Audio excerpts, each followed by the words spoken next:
एक महत्त्वाची बातमी, जय पवारांच्या लग्नाला प्रफुल्ल पटेल आणि सुनील तटकरेही जाणार नाहीयेत। प्रफुल्ल पटेल आणि तटकरे यांच्या कुटुंबातील सदस्य लग्नाला उपस्थित राहणार आहेत। जय पवारांचा बहरीन देशात विवाह सोहळा पार पडणार आहे। पक्षामध्ये फक्त तटकरे आणि प्रफुल्ल पटेल यांनाच लग्नाचं निमंत्रण देण्यात आलं होतं। एक महत्त्वाची बातमी, साधू आले गेले काही फरक पडत नाही, पण झाडं गेली तर फरक पडतो, असं वक्तव्य सयाजी शिंदेंनी केलं होतं। त्यावर गुणरत्न सदावर्तेंनी इशारा देत साधू संतांचा अपमान सहन करणार नाही असं म्हटलं होतं। त्यावर आपण आपले बरे आहोत तिथे खरे, असं प्रत्युत्तर सयाजी शिंदे यांनी दिलंय। इथलं म्हणजे हा साधूग्रामसाठी झाडं तुटता कामा नये। साधू आले गेले आम्हाला काही फरक पडत नाही, पण झाडं आली गेली तर आम्हाला खूप फरक पडतो, हेच मला सांगायचं। झाड जाणं इथलं म्हणजे हा ज्ञानेश्वरांचा अपमान आहे, झाड जाणं हे तुकारामांचा अपमान आहे, झाड जाणं शिवाजी महाराजांचा अपमान आहे। ह्या लोकांनी सांगितले तेच विचार घेऊन आपण पुढे जातोय ना। कुंभ झाला काय किंवा साधू आले काय नाही आले काय हे तुम्ही बोलू शकत नाहीत। साधू संतांचा अपमान आम्ही सहन करणार नाही आणि ह्याच्यामध्ये वृक्ष तोडच नाही तर तुम्ही वृक्ष तोड म्हणून समाजाला म्हणजे आक्रमक करण्याच्या भानगडीत तुम्ही पडू नका। सयाजी ये बात ध्यान रखना भाई, फिर मत कहना कि कानून की कलम में बहुत ताकत होती है, पानी कम चाय है, पानी कम चाय है। ते सयाजी शिंदेचं बोलणं पाणी कम चाय आहे। मी खबरदार इशारा देत आहे, या पुढे साधू संतांचा अपमान करायचा नाही, खोटं नरेटिव्ह तयार करायचं नाही, वृक्ष तोड नाही। गुणरत्न सदावर्ते असं म्हटले की तुम्ही स्क्रिप्ट वाचताय। आपण आपले बरे आहोत तिथे खरे, बाकीचे लोक काय बोलतात त्यांना धन्यवाद, त्यांना ज्यांच्यात त्यांचं लखलाभ हो, मला त्याच्याबद्दल काय बोलायचं। तपोवनासंदर्भात भास्कर भगरेंचं केंद्रीय वनमंत्र्यांना निवेदन, तपोवनातील झाडांची कत्तल न करण्याची मागणी, लोकभावनेचा आदर ठेवून निर्णय घेण्याची भूपेंद्र यादवांना विनंती, माहिती घेऊन निर्णय घेऊ, भूपेंद्र यादवांचं आश्वासन।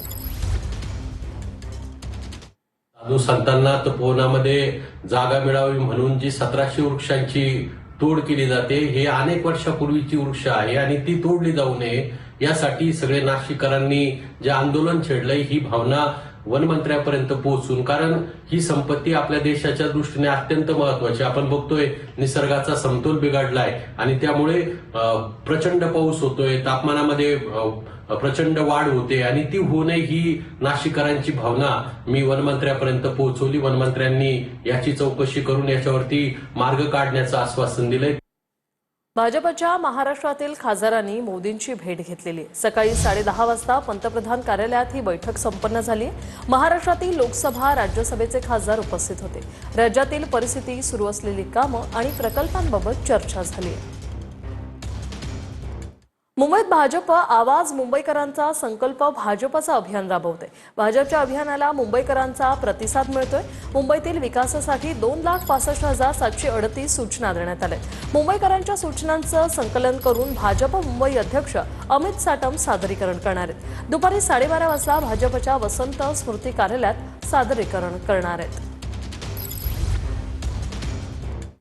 जोगेश्वरीमध्ये एका पुनर्विकास प्रकल्पात कोट्यावधींचा घोटाळा, 18% तिमाही व्याज देण्याचं आमिष दाखवून बिल्डरकडून लोकांची फसवणूक झाली। Ranbir real estate developers Jaykumar Gupta, Suyash गुप्तांवर गुन्हा दाखल करण्यात आलेला आहे। अंधेरी पोलिसात या प्रकरणी फसवणुकीचा गुन्हा दाखल झालाय। गुंतवणूकदारांना 31,26,00,000 फसवल्याचा आरोप आहे।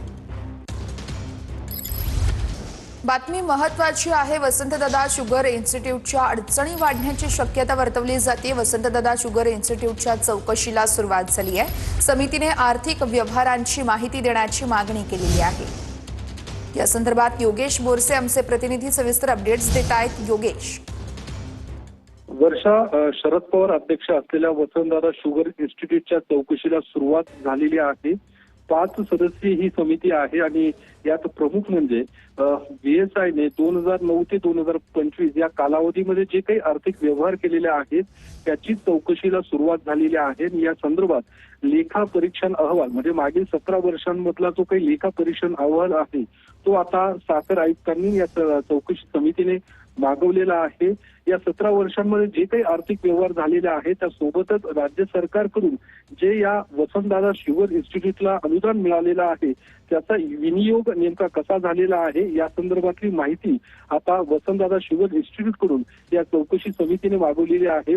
या ज्या पद्धतीने जो विनियोग जर अनियमितता आढळली तर कारवाई देखील होण्याची शक्यता आहे. कारण मंत्रिगट समितीमध्ये जी काही एकूण निर्णय घेण्यात आला होता की VSIची चौकशी करण्यात यावी, राधाकृष्ण विखे पाटील यांनी तशा पद्धतीची मागणी मंत्री समितीकडे केली होती आणि त्यानंतर तशा चौकशी समितीचे आदेश देखील देण्यात आलेले आहेत.